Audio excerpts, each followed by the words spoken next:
nessa noite falar sobre um sinal glorioso. E aqui nós estamos falando desse casamento, que todo mundo já conhece essa história, às vezes até aqueles que nunca leram a Bíblia, não conhecem Jesus, já ouviram falar que Jesus transformou a água em vinho. E esse daqui foi o primeiro milagre de Jesus.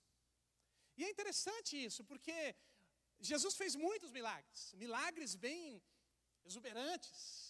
Multiplicou alimento, curou enfermos, paralíticos, leprosos, cegos, ressuscitou mortos, fez grandes coisas. Mas o primeiro milagre de Jesus não foi curando, não foi ressuscitando, não foi multiplicando alimento, mas foi manter uma festa viva. Isso é um tanto interessante pensar sobre isso. O primeiro milagre de Jesus foi manter uma festa viva. Porque naquela época a festa dependia muito do vinho. Esse casal aqui de noivos, eles estavam próximos a ter a sua reputação social destruída, se acabasse o vinho. Os convidados voltariam para casa, aquela festa de 7 dias terminaria, eles voltariam para casa decepcionados. Provavelmente chegaria aqueles que iam jogar no Facebook, no Instagram, iam dar aquelas indiretas que nós vemos até hoje, né? Não existia Facebook naquela época, mas você está me entendendo. Falariam por aí mal dos noivos porque não tinha vinho suficiente para toda a festa. O vinho terminou. Então a imagem social dessas pessoas estavam próximas a serem destruídas, porque elas não tinham vinho na festa. E por mais que esse milagre, ele parece ser algo tão, não tão expressivo, quanto uma ressurreição, né? Jesus poderia ter começado logo ressuscitando o morto, ou então curando um paralítico, ou multiplicando os alimentos como ele fez, mas ele começa transformando água em vinho. Ele começa mantendo uma festa viva. Então parece ser algo não tão expressivo, mas nós entendemos a profundidade desse milagre, o como esse milagre ele tinha que ser o primeiro, no versículo 11, onde a Bíblia fala que esse milagre era um sinal. Em algumas traduções está escrito um sinal miraculoso. Outros falam que esse milagre é um sinal que aponta para a glória de Jesus. Querem dizer a mesma coisa. Então a Bíblia está dizendo que esse milagre, que às vezes não parece ser tão expressivo, manter uma festa viva, ele é um sinal. O sinal aponta para alguma coisa. E nessa noite eu quero falar sobre isso. Eu quero falar sobre um sinal glorioso. Vamos falar sobre um sinal glorioso. No versículo 2 em diante, a Bíblia fala que Maria, mãe de Jesus, quando ela soube que o vinho acabou, ela chegou para Jesus e disse para Jesus: Jesus, acabou o vinho. Naquele momento, Jesus olha para Maria e ele diz: que temos nós em comum, mulher? O que isso? A minha hora não chegou, Jesus está dizendo. Ele está dizendo: mulher, a minha hora ainda não chegou. E é interessante que quando nós lemos essa resposta de Jesus, parece que Jesus foi um pouco grosso com Maria, né? Parece que ele foi um pouco arrogante, um pouco duro. Parece que ele estava se abstendo de fazer alguma coisa, mas não. A palavra mulher aqui usada no grego, gúnia, era uma palavra de respeito. Jesus não estava sendo mal educado. Ele usou um termo de respeito se referindo a Maria. E quando a gente lê superficial, parece que Jesus está sendo duro e dizendo: o que isso tem a ver comigo? Isso não é problema meu. Os noivos que se virem. Esse casamento não é meu, é deles. Eles que venham prover mais vinhos. Mas não é isso que Jesus está dizendo. Até porque nós percebemos que Jesus não está dizendo isso, porque no exato momento que Jesus diz isso, a minha hora não chegou, a Bíblia fala que a Maria olhou para os serviçais e disse: façam tudo o que ele mandar. E naquele exato momento, Jesus deu ordem para aqueles serviçais, que através dessas ordens ele transformou a água em vinho. Ou seja, Jesus não estava dizendo: isso não tem nada a ver comigo, o problema é dos noivos. Não, Jesus ele apenas disse: a minha hora ainda não chegou. Ele não estava dizendo que ele não poderia fazer nada, que ele não tinha nada a ver com isso, mas ele estava dizendo: esse ainda não é o meu casamento. Quantos sabem aqui que haverá um casamento para Jesus? Sabia disso? Será o último casamento. Quando Jesus disse: a minha hora não chegou, Jesus está dizendo: eu não sou o noivo desse casamento. Esse ainda não é o meu casamento. Apocalipse 19, você não precisa abrir, mas do versículo 6 ao 8, quando nós já tivermos sido arrebatados, estivermos com o Senhor, a Bíblia fala, chegou a hora do casamento do Cordeiro, e a sua noiva já se aprontou. Para vestir-se foi-lhe dado linho fino, brilhante e puro. Quem é a noiva de Jesus? Somos nós. A igreja é a noiva de Cristo. Isso é maravilhoso, Deus é incrível com isso. Se você crê em Jesus, não importa, independente do seu sexo, você é a noiva de Cristo. Você faz parte da noiva de Cristo, que é a igreja. Isso significa que Ele te ama, que Ele cuida de você, que Ele é zeloso por você, que Ele atende você, que você é a menina dos olhos dEle, que Ele te protege, você é o tesouro dEle, você tem o coração dEle, o coração dEle é teu, você é o motivo da entrega da vida dEle. Não importa se alguém na terra diz que você não vale nada, que você não presta. Não. Você como noiva, você é honrado pelo noivo. Você é favorecido, você é precioso, é valioso, valoroso, amado pelo seu noivo. Não por aquilo que você é por si mesmo, mas por aquilo que Ele te tornou. E através da cruz Ele te tornou a noiva dEle. Eu gosto de pensar sobre isso. Tem uma igreja em Curitiba que eles têm isso como lema. A igreja, ela tem 3 posições diante da Trindade. Ela tem 3 posições de relacionamento. Ela é filha para o Pai, ela é noiva para o Filho e ela é morada para o Espírito Santo. E durante muito tempo eu tenho falado sobre a igreja como filho do Pai. Eu tenho sido bem enfático quanto a isso, repetido isso, porque nós precisamos compreender que somos filhos legítimos. Mas hoje eu quero destacar a igreja como noiva de Cristo. E esses dias, ontem eu fui visitar um irmão, uma família, e nós estávamos conversando. Ele estava me falando sobre os filhos, sobre o relacionamento com a esposa, sobre como com a família nós somos mais protetores, né? Uma coisa é mexer com uma pessoa que você não conhece, mas quando toca no teu filho a coisa muda, não é verdade? Ou então na tua esposa. Quem é casado aqui entende isso. O marido, o pai, ele protege. A esposa protege os filhos. E fica bravo, né? Esse pai, ele até disse para mim, eu achei engraçado. Ele diz, Pedro, você vai ver. Se uma criança dá um empurrão no teu filho, pode ser bebezinho também. Isso já deixa você olhando para aquela criança, com vontade de dar um tapa na criança, né? Mas não faça isso na outra criança. Mas por quê? Porque é um sentimento de proteção, de propriedade. Então, quando a Bíblia nos coloca como filho do Pai e noiva do Filho, parece que Deus ele está nos cercando de todas as formas com o seu amor. Ele está dizendo, eu te amo e te protejo como filho, eu te amo e te protejo, você é a menina dos meus olhos, como minha noiva. Então, nós somos a noiva de Cristo. E Jesus ali nesse momento, nesse casamento, ele está pensando em outro casamento. Ele sabia que aquele não era o seu vinho, e que o seu vinho e casamento seria diferente daquele. Seria um vinho mais caro. Toda vez que ele diz, a minha hora não chegou, ele está se referindo a um casamento diferente. Ele está se referindo a uma morte na cruz, que é exatamente de onde viria esse casamento. Em João capítulo 7, quando Jesus está sendo perseguido, ele disse, minha hora não chegou. Os homens queriam já prender Jesus, ele disse, ainda não é minha hora. Ou seja, ele está se referindo à cruz.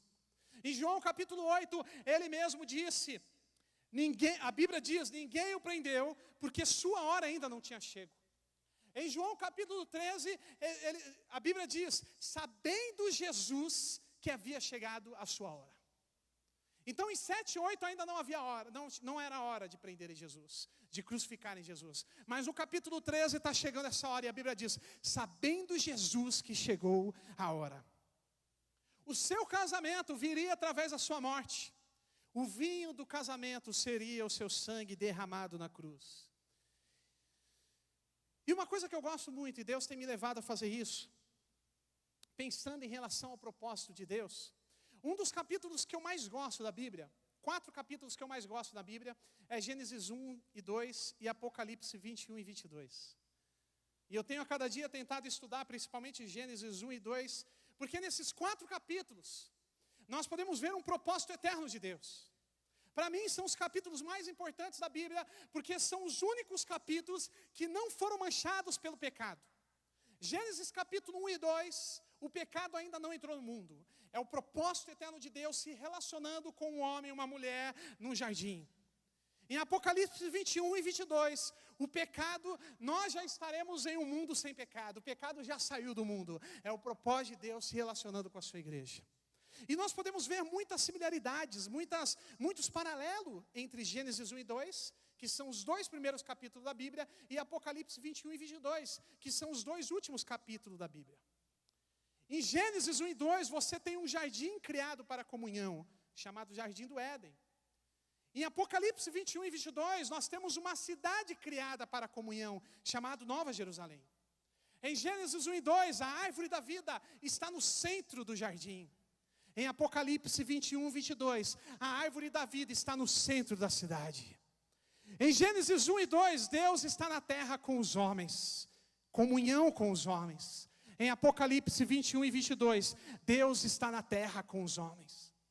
Em Gênesis 1 e 2, tem um casal, Adão e Eva. Em Apocalipse 21 e 22, tem um casal, Cristo e a igreja.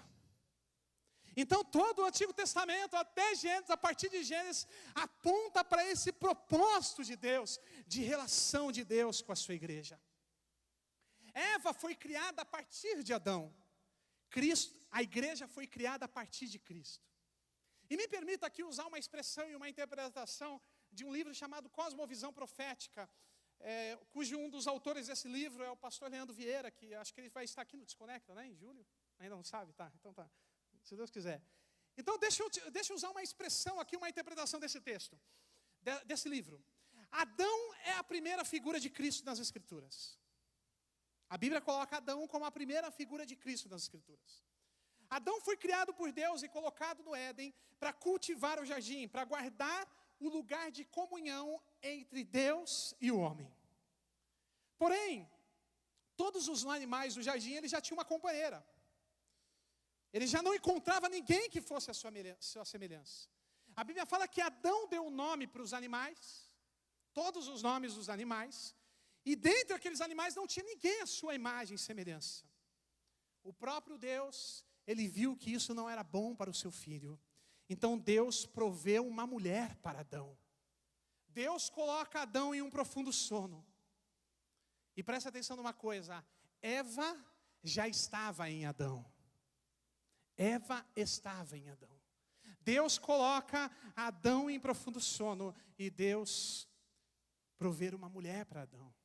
E ela veio a se manifestar-se quando Deus colocou o seu filho em um sono profundo e a retirou de dentro dele. E é interessante, guarde essa palavra, que na Septuaginta, que é a tradução do Antigo Testamento para o grego, eles usam a palavra pleura. Pleura significa ao lado, ou seja, Deus retirou Eva do lado, ok? Não foi de cima para ser maior, nem foi de baixo para ser menor, do lado, para andar junto. Pleura, da sua costela. Deus de Adão tirou a sua mulher Eva. Mas presta atenção numa coisa, meu irmão.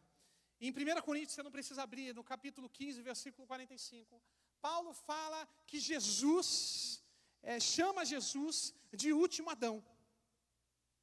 Porque a semelhança do primeiro Adão, ele também está no jardim procurando uma esposa.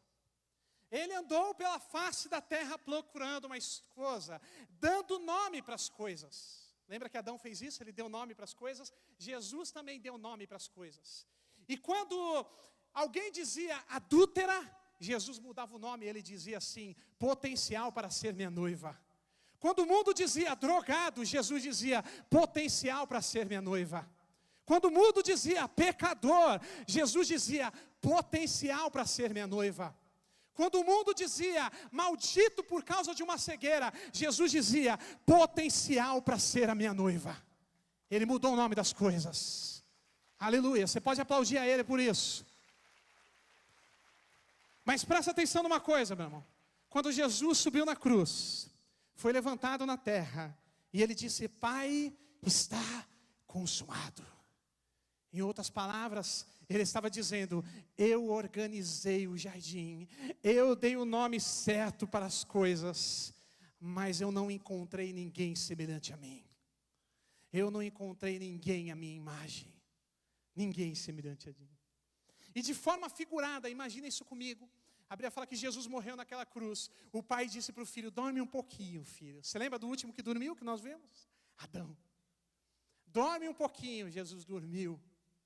Naquele momento, o soldado romano, você lembra desse texto? Ele pega a lança e ele abre o lado do último Adão.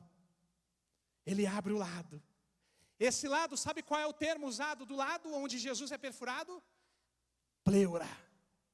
O mesmo nome usado onde Eva foi retirado de Adão. Mas agora é Jesus naquela cruz. O soldado perfura Jesus. Ele abre o lado de Adão, a pleura de Adão. Deus ele está dizendo, eu vou te ficar uma esposa para ele. Eu vou edificar uma noiva para o meu filho. É nesse momento, assim como Eva foi tirado de Adão. Você lembra que quando Adão viu Eva, creio que ele disse, uau! Agora sim. E a Bíblia diz que ele disse, essa é osso dos meus ossos, é carne da minha carne. O nome dela será mulher, porque do homem foi tirado. E agora nós estamos falando de outra esposa e de outro Adão, que é osso dos ossos do novo Adão, que é carne da carne de Jesus. E assim como a mulher é tirada de Adão, assim a igreja é tirada através de Jesus. É naquele momento que o pai está dando uma esposa. É agora, eu vou tirar uma esposa de você, que se chama igreja. Igreja é um mistério de Cristo. Colossenses coloca como um mistério que estava obscuro e foi revelado em Cristo.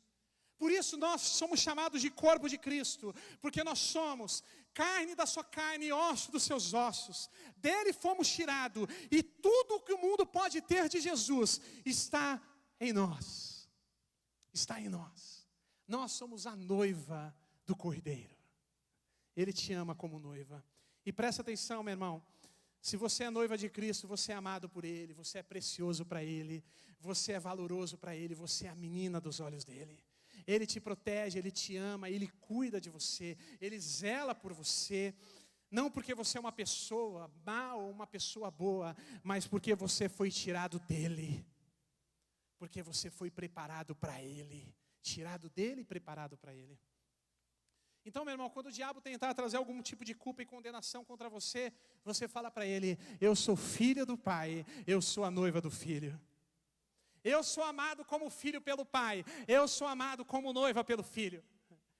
Você vê que quando Jesus nos ensina a tratar nossa esposa, o que ele diz? Marido, ama a sua esposa como quem? Como Cristo ama a igreja.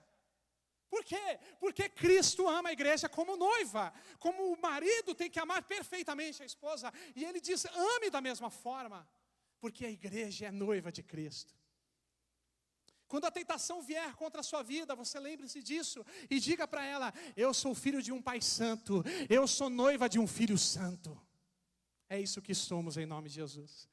Então esse sinal desse casamento, ele está apontando para um casamento. Ainda não é a minha hora, mas chegará a minha hora. Chegará o meu casamento. Chegará o momento que o meu vinho será derramado. Versículo 8 ao versículo 10, leiam comigo de novo, diz assim. Então, lhes disse, agora leve ao encarregado da festa. Eles assim o fizeram. E o encarregado da festa provou a água, que fora transformada em vinho, sem saber de onde este viera. Embora o soubesse os serviçais que haviam tirado a água. Então chamou o noivo e disse, todos servam primeiro o melhor vinho. E depois que os convidados já beberam bastante, o vinho inferior é servido. Mas você guardou o melhor vinho até o final, até agora. Presta atenção nisso, que coisa impressionante. Jesus, de forma sobrenatural, ele transforma a água em vinho. Quem foi que transformou a água em vinho? Jesus. Mas quem foi creditado por ele ter transformado a água em vinho? Foi Jesus? Não. O mestre da cerimônia, que era o encarregado, que era o que organizava a festa, que é o que cuidava dos detalhes da festa, quando ele toma, pega a concha, coloca no copo e toma aquele vinho, ele acredita aquilo a quem? Ao noivo. Não foi acreditado para Jesus, embora o noivo não tinha nada a ver com aquilo. Acho que ele nem sabia o que estava acontecendo. Mas ele olha para o noivo e diz, todos servam primeiro o melhor e depois o inferior, mas você tem o melhor até o final. Sabe por quê, meu irmão? Esse sinal aponta que Jesus faz o trabalho e você é acreditado. Quem faz o trabalho, quem faz o milagre é Jesus. Quem é acreditado é quem? Somos nós. É o homem. Jesus fez todo o trabalho.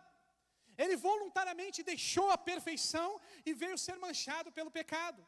O Criador do planeta entrou na criação, perfeito, sem pecado. Ele cumpriu a lei, ele amava a Deus, ele me amou, amou você. Ele leva as chicotadas, ele tem os espinhos, ele carrega o fardo, ele paga o preço que satisfaz a dívida eterna, ele absorve a maldição eterna através da morte. Ele derrotou aquele que tinha o poder sobre a morte, mas ao terceiro dia, ele levanta triunfamente e ele acredita tudo que ele fez para você.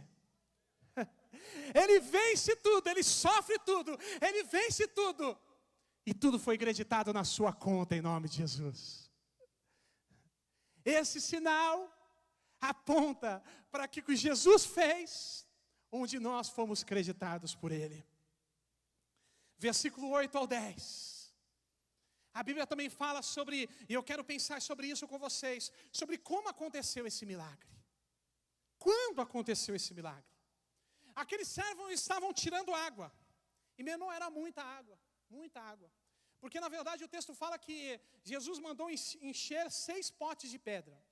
A própria Bíblia diz que cada pote de pedra cabia ali mais ou menos de 80 a 120 litros de água. Então vamos imaginar 100 litros de água. Então 100 vezes 6, 600 litros de água. Mas não pense você que tinha uma mangueirinha, que Jesus ia lá, que os servos iam lá, ligavam a mangueira e eles colocavam embaixo. Não. A água era tirada do poço, meu irmão. Imagina você com um balde, digamos que o balde cabe ali 10, 15 litros. Quantas vezes eles tiveram que descer e subir o balde? Até completar mais ou menos 600 litros de água. Então os servos estão ali enchendo a água. Mas a Bíblia fala que eles levaram até o encarregado, até o mestre da cerimônia. E quando o mestre da cerimônia, ele coloca ali a concha, ele levanta, o que é? Não é mais água, é vinho. Preste atenção nisso, que existe um milagre, existe algo maravilhoso nesse texto. O milagre acontece, em que momento? O milagre acontece quando os servos levaram o vaso para o encarregado da cerimônia. Algo extraordinário acontece quando você leva o que tem recebido de Deus para outros. Milagres acontecem quando você compartilha o que você recebe de Deus para outras pessoas. Algo incrível acontece quando chegamos a pessoas que precisam conhecer o Senhor. Algo incrível acontece quando anunciamos ou convidamos, trazemos pessoas conosco para a igreja para receber aquilo que temos recebido dele. Algo incrível acontece quando fazemos isso. O milagre acontece nesse momento, onde eles levam um pote de água para o encarregado da festa. Você lembra quando Jesus dá a grande comissão? Ele disse, ide por todo mundo e pregar o evangelho a toda criatura, fazendo discípulos de todas as nações. E ele diz assim, sinais e milagres os seguirão. Ou seja, os sinais e milagres os seguirão quando? Ide por todo mundo e pregar o evangelho a toda criatura. Meu irmão, você quer ver sinal e milagre? Você vê que é sinais e milagres na tua vida? Vai e prega o evangelho. Você quer ver coisas extraordinárias acontecendo na tua vida? Domingo que vem, traga pessoas aqui para o musical, em nome de Jesus. Você quer ver os sinais e milagres te seguindo em cada dia e Deus fazendo coisas que vão te surpreender? Compartilhe o que você tem recebido dele com outras pessoas. Leva o vaso do milagre para outras pessoas. Grandes milagres acontecem quando compartilhamos aquilo que temos recebido dele. Deixa eu compartilhar algo com você. Há muitos anos atrás eu tomei uma decisão na minha vida. A pedido de Deus, Deus mandou eu tomar uma decisão, porque Ele falava para mim que não era aquilo que Ele tinha para a minha vida. Não era aquilo, não era naquele momento. Eu sabia que eu tinha que tomar aquela decisão, porque Deus estava mandando em prol de algo que Ele faria na minha e através da minha vida. Doeu, sofri, meses me queixando e muitas vezes até questionando, Deus, mas por que o Senhor está pedindo isso para mim? A única coisa que eu sabia era porque Deus tinha algo a fazer na minha vida naquele tempo e não era aquilo que eu estava vivendo. Naquela época eu vim para a sede, eu trabalhava, eu ajudava na Peniel da Guilhermina, eu recebi o convite para trabalhar aqui na sede. Eu vim para a sede. Eu liderava uma célula ali no Parque São Vicente. Minha irmã não era convertida, minha irmã tinha lá uns 12, 13 anos. E ela saía com as primas, com as amigas, ia para aquelas baladinhas matinê. Eu não gostava daquilo, eu nunca vivi isso. E eu não queria que ela vivesse. Eu já tinha, sei lá, uns 20 anos mais ou menos. Certo dia eu estava indo para a célula. E olha como a gente é incrédulo, né? Eu não convidava muito ela, porque eu achava que ela não ia querer ir. Ah, ela não vai querer, vive em balada. Você vê que incredulidade? Não, ela não vai querer ir, eu vou para a célula, tal, ela não vai querer isso, ela está indo para as baladinhas, tal, não vai querer ir para a célula, não vai gostar. Certo dia, enquanto eu estava servindo a Deus, diante daquilo que eu renunciei em prol do que Deus queria fazer na minha e através da minha vida. Eu estava indo para a célula. Antes da célula, ela chegou para mim e disse, Pedro, eu posso ir contigo? Naquela hora eu olhei para ela, eu pensei, acho que você não vai gostar. Misericórdia, né? Que incredulidade. Você quer ir mesmo? Não, eu não falei isso para ela, né? Eu pensei. Mas eu falei, não, vamos. Mas eu fiquei surpreso. Nossa, ela querer ir me procurar. Eu quero ir. Ela foi. A partir daquele momento, ela se firmou na célula. No final daquele ano, ela se batizou. Quando eu estava no batismo de dezembro de 2008, eu estava naquele batismo. Muitas pessoas se batizando, na minha célula, muitas pessoas se batizaram, eu todo empolgado, cheio de filho espiritual. E de repente, quando entram as primeiras pessoas naquela água, um mover de Deus tomou conta daquele lugar, no meu coração, que eu comecei a chorar. Naquele momento, aquelas pessoas entraram na água, eu vi 3 meninas ajoelhadas no corredor da minha célula, que ia se batizar. 3 meninas, e uma delas era minha irmã. Naquele momento Deus disse para mim, Pedro, olha o que eu faço na tua vida quando você cuida daquilo que é meu. Apenas cuida do que é meu, que eu vou cuidar do que é teu. Então, meu irmão, os milagres vão acontecer na sua vida quando você pegar o vaso e compartilhar aquilo que você tem recebido de Deus para outras pessoas. Então não perca tempo, no final do culto pega 10, 15 desses cartões e vamos pregar o evangelho nessa cidade e vamos ver muita pessoa aceitando a Jesus aqui em nome de Jesus. Você quer ver milagres na tua vida, na tua família, na tua casa. Você quer a salvação do teu filho. Prega o evangelho para quem não é teu filho também. Você quer a salvação do teu esposo. Prega o evangelho para ele, mas também deseja a salvação de outras pessoas. Você vai ver que através dessas outras, o teu esposo vai ser salvo, os teus filhos vão ser salvos. Milagres acontecem quando nós compartilhamos aquilo que temos recebido dele. Voltando aqui para essa história. Eu gosto de ficar questionando a história. E eu fico pensando, como é que Maria veio com a conclusão de que o seu filho poderia fazer alguma coisa? Porque esse foi o primeiro milagre de Jesus. Maria nunca viu Jesus fazendo milagre. Da onde Maria tirou a possibilidade de Jesus prover vinho? De que forma Jesus poderia fazer isso? O que faz Maria pensar que Jesus poderia intervir e arranjar uma solução para aquela situação? Nada. Quer dizer, talvez nada. Maria era uma meditadora. Maria era uma mulher que ponderava e pensava e refletia sobre tudo aquilo que ela presenciou e viveu com Jesus durante 3 décadas. Ela lembra que recebeu a visita do anjo Gabriel, que disse para ela, o santo virá sobre você. O nome dele será Emanuel, Deus conosco. Ela lembra. Ela guardou isso.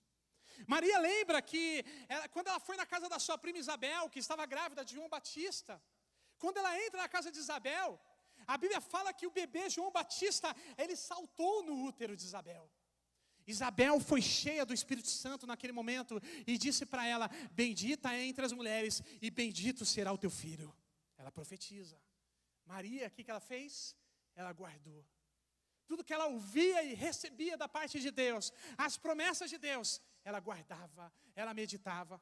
Maria lembra que quando Jesus nasceu, ela lembra dos pastores que no momento do nascimento de Jesus, eles viram um inumerável coral angelical cantando, glória a Deus nas alturas, a paz na terra com os homens. Quem era paz? Era aquele menino que nasceu. A paz na terra com os homens, ao quais ele concede o seu favor, a sua graça. Maria guardou que um coral de anjos apareceu para os pastores após o nascimento de Jesus. Maria lembrou dos magos que vieram trazer presentes para Jesus.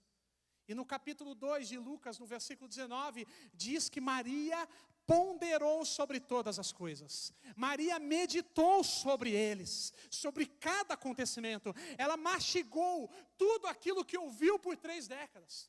Todas as palavras que foram dadas, todas as promessas de Deus, ela ponderou sobre aquilo, ela meditou sobre aquilo. E meu irmão, agora no lugar certo, onde Jesus ainda não tinha feito milagre, mas no exato momento, ela libera a sua fé. E ela disse para os servos: faça tudo o que ele mandar. Façam tudo o que ele mandar. Que fé! Porque na verdade a sua fé era baseada numa meditação. Meditação levou à expectativa. A meditação de Maria sobre todas as palavras, tudo que ela ouviu, tudo que ela presenciou durante 3 décadas, criou nela uma expectativa. Meu irmão, você pode enfrentar problemas, você pode perder a sua renda, você pode estar enfermo, com dificuldades, no trabalho ou na sua casa, mas não perca a expectativa de que Deus vai fazer algo por você, de que Deus se move ao seu favor, de que Deus pode intervir e mudar a tua situação. Não perca essa expectativa. Jamais permita perder essa expectativa. Que Deus, Ele transforma água em vinho. E vai transformar na sua vida. E não é qualquer vinho de supermercado, não. É o melhor vinho. É o melhor. O inimigo quer que você aceite um casamento sem vinho. O inimigo quer que você aceite uma vida sem alegria, um trabalho sem propósito, uma casa que não é uma casa, um casamento sem amor. Mas por que você vai aceitar água se você pode ter vinho? Então medite. Maria meditava. A meditação nos nossos dias, o mundo ensina que a meditação é um ato de esvaziar a nossa mente. Mas a meditação bíblica não é esvaziar a mente, mas é encher a sua mente da palavra de Deus, da promessa de Deus, das bênçãos de Deus para a sua vida. Então pare de meditar sobre os seus problemas. Pare de meditar sobre as suas dificuldades e comece a meditar sobre as promessas de Deus e o poder de Deus sobre a sua vida. Porque Deus trabalha no meio da expectativa. Deus trabalha no meio da expectativa. Então pondere. Medite sobre sua bondade, sobre a sua fidelidade, sobre as promessas de Deus. Enche a sua mente da palavra de Deus, da fidelidade de Deus, de quem Ele é, de que Ele transforma a água, de que Ele anda na água, que Ele repreende o vento, que Ele multiplica o alimento, Ele cura, Ele entrega, Ele salva, Ele restaura, Ele ressuscita, Ele renova, Ele transforma, e Ele é o mesmo ontem, hoje e no futuro eternamente. Medite sobre isso, traga isso à sua mente. Você pode aplaudir o Senhor, pondere sobre isso. Maria ponderou, Maria meditou, e no momento certo, ela aplica a sua fé. Jesus acabou o vinho. Servos, façam tudo o que Ele mandar. Ele vai transformar água em vinho. Ele vai transformar 600 litros de água em vinho. Mais ou menos 2.500 cálices de vinho. Vinho do melhor, milagrosamente envelhecido. É isso que Deus faz. Enche o teu coração dele. Enche a tua mente dele. Eu quero terminar, eu queria chamar o grupo de louvor. Eu quero terminar refletindo sobre algo. A Bíblia fala que naquele exato momento, nos primeiros versículos, no versículo 6, diz assim: ali perto havia 6 potes de pedra, do tipo usado pelos judeus para cerimônias de purificação. Presta atenção nisso, meu irmão, não se distraia não. Vamos pensar sobre os potes. Nós vamos terminar com isso. A Bíblia fala que ali haviam 6 potes que eram usados para quê? Para cerimônia. Cerimônia de purificação. Mas esses potes se tornam o quê? Se tornam um vaso de milagre. Aquilo que era uma cerimônia se torna um milagre. Deus está te chamando para levar aquilo que foi apenas cerimônia e esperar milagres. Pegar o que era uma cerimônia e esperar milagres. Alguns frequentavam ou até frequentam hoje a igreja apenas por cerimônia, apenas por uma tradição religiosa, por uma obrigação religiosa, porque você nasceu frequentando e está acostumado a enfrentar. Mas, meu irmão, Deus não quer que você venha à igreja por cerimônia. Ele quer que você venha à igreja com a expectativa do que Ele vai fazer em você, para obter a resposta que você precisa, esperando que Ele se mova sobre a sua vida, com a expectativa da tua redenção e adoração a Deus. Ele quer que você venha à igreja com a expectativa da manifestação do Espírito Santo, esperando ouvir uma palavra profética, uma palavra de cura, uma palavra transformadora, receber o toque de Deus como um trem sobre a sua vida. Então, meu irmão, traga seus amigos, traga os seus familiares, traga os seus vizinhos e venha com expectativa. Venha com a expectativa de ser cheio de Deus. Venha esperando ser curado. Venha esperando ser tocado por Deus. Venha esperando ser preenchido por Deus. O que foi cerimônia se tornará um vaso de milagre em nome de Jesus. Se você se acostumou com aquilo que é sagrado, Deus está me dando uma palavra sobre isso. Um dia eu vou pregar. Mas Deus não quer que você se acostume com o que é sagrado. Deus não quer que você se acomode com aquilo que é sagrado. Deus quer te dar mais daquilo que é sagrado em nome de Jesus. Então, meu irmão, aquilo que servia para cerimônia vai se tornar para um milagre na sua vida. Se coloque de pé, vamos adorar o Senhor. Aleluia. Deus transforma. Deus não transformou, mas Ele transforma. Ele transforma. Ele transforma o teu choro em alegria. Ele transforma a tua dor em restauração. Ele transforma a tua água em vinho. Ele transforma o teu casamento destruído em um casamento restaurado. Ele transforma a vida moral do teu filho, que talvez esteja destruída, num homem e numa mulher de Deus. Ele transforma as tuas finanças, que parece que a casa caiu, tudo dá errado, em prosperidade. Deus transforma ainda hoje. Vamos adorar esse Deus. Sabe, é uma oração, Deus, que Deus quer fazer nesse momento. Onde você está mesmo, eu não vou te convidar para vir na frente. Mas Deus quer encher o teu coração de expectativa, meu. Você vai ir para a igreja com um propósito diferente. Você não vai vir para a igreja, você não vai servir a Deus porque isso virou uma tradição religiosa. Ou então, talvez porque alguém, se você não for, vai te ligar no outro dia. Mas você vai entrar nesse lugar com a expectativa de ser curado por Deus nesse lugar, de ser restaurado por Deus nesse lugar, de receber um vinho novo nesse lugar. E não qualquer vinho, o melhor vinho é o que Deus tem para nós. Vamos adorar o Senhor. E onde você está, a presença diante de Deus. Aleluia, Deus quer criar expectativa na tua vida. Vamos um lugar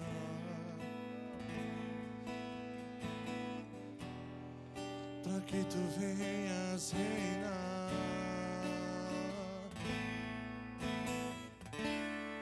Te preparamos um lugar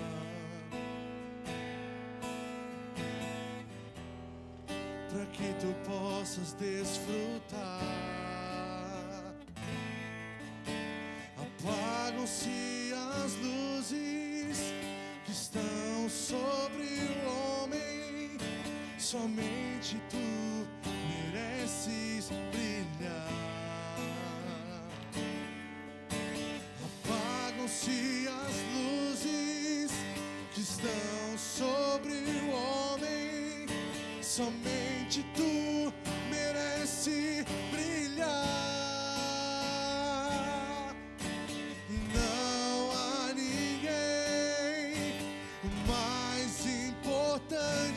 Que Jesus vem tomar o teu lugar.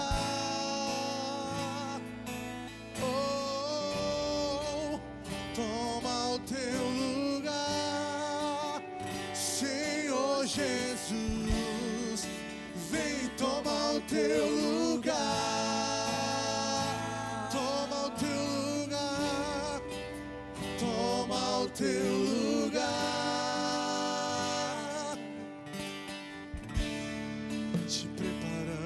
Um lugar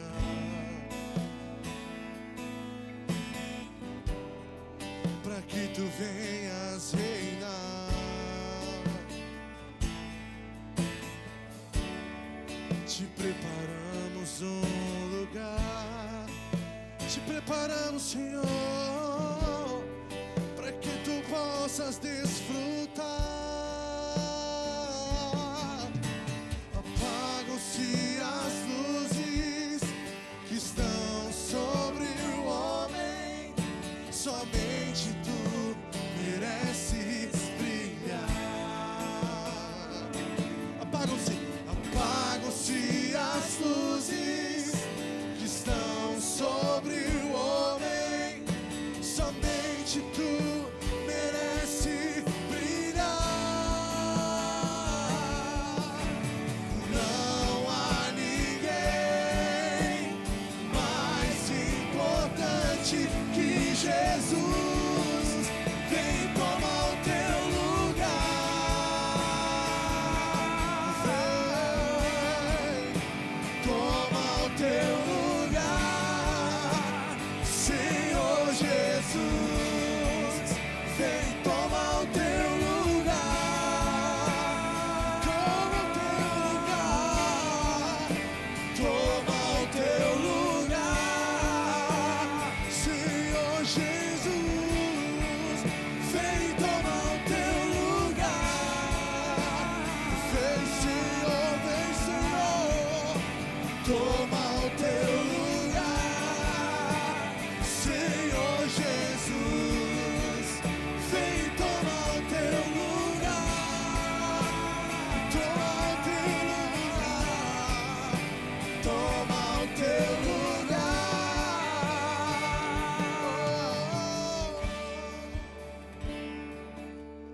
Aleluia. Continue adorando o noivo. Continua amando o noivo. Continua desejando por mais do noivo. Continue amando o teu pai. Continue desejando mais do teu pai. Medite sobre ele. Crie expectativa sobre ele. Você pode criar. Você pode criar, porque Ele te ama, Ele te favorece, Ele te restaura, Ele transforma água em vinho, Ele ainda faz milagre, Ele cuida de você, Ele te protege, Ele zela por você. Aleluia! Oh, Senhor Jesus, não deixaremos de cantar, não deixaremos de adorar, até que tome o teu lugar. Senhor Jesus, não deixaremos de cantar, não deixaremos de adorar, até que tome o teu lugar. Senhor Jesus, não deixaremos de cantar, não deixaremos de adorar, até que tome o teu lugar. Toma o teu lugar. Vem tomar o teu lugar, Senhor. Toma o teu lugar, Senhor Jesus. Vem tomar o teu lugar. Toma o teu lugar, porque Aleluia. tu és tão bom, meu Senhor. Tua misericórdia não tem fim,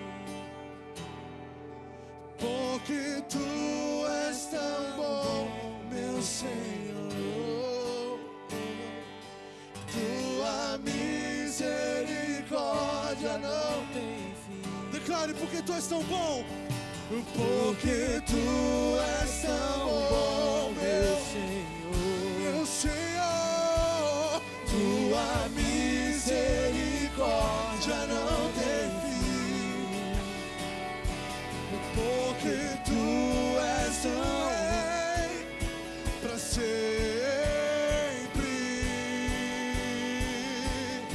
pra sempre. Vem tomar o teu lugar.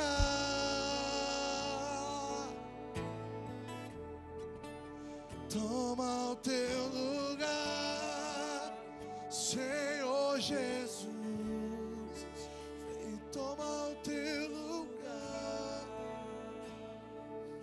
Oh.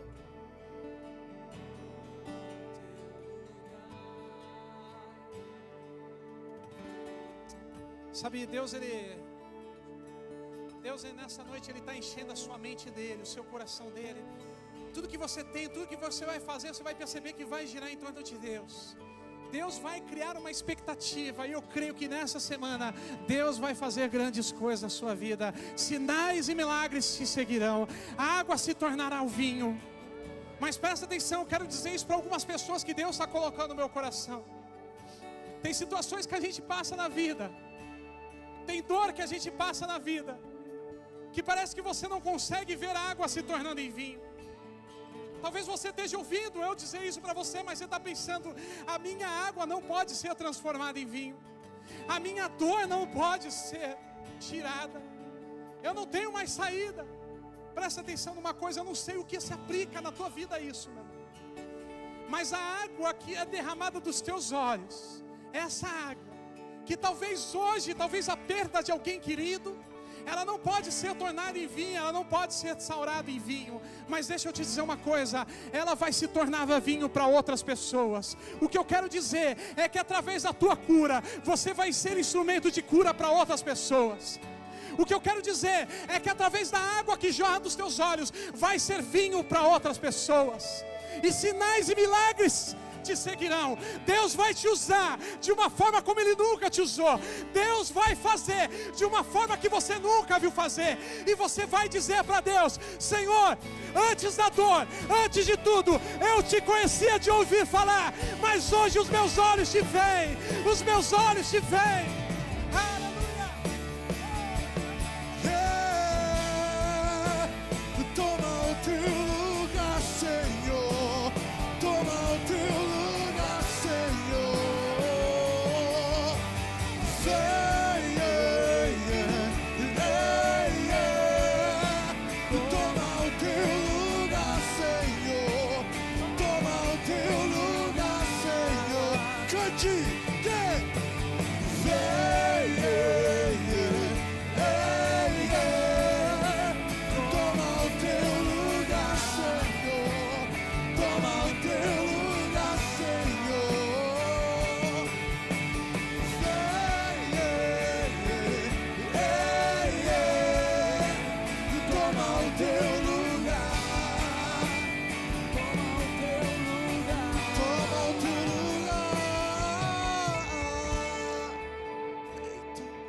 Senhor, nós te louvamos por essa noite, pela tua presença sobre esse lugar.